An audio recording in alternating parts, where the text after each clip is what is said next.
My DJ journey began around the spring of 1983. It was a graduation event that my mother took me to. So now you have to remember around this time, bands were the in thing.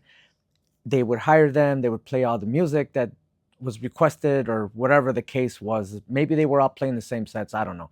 All I know is that I loved standing next to the speakers to feel the bass, to hear the drums, to watch the guy playing the keyboard. I always thought that that one was like the coolest one, or at least they came off being like the coolest one. They would just be all elaborate and playing the keys and keeping up with the rest of the band. Anyhow, so we walk into this venue and I hear familiar music. I'm like, oh man, the band's gonna be there. I'm all excited.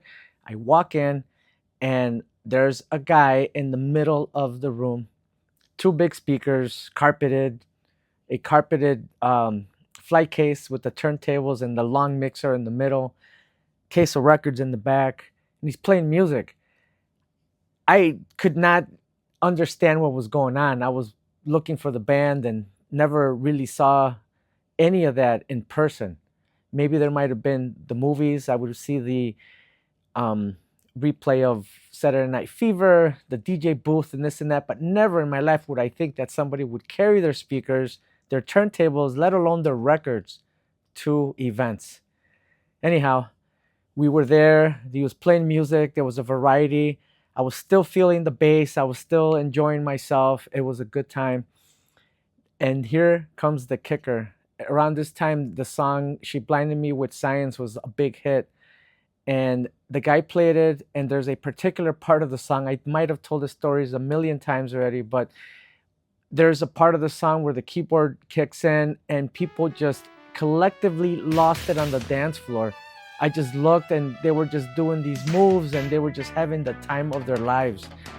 And after that happened, I wanted to do what that guy was doing. I wish I knew who he was. Um, it was an awesome experience. Shortly after that, the movies came out, Breakin', Beach Street, etc., and there was a lot of DJs involved in these movies. And then I discovered the radio guys, but we're going to continue that on another part. But that was the very beginning of my DJ journey.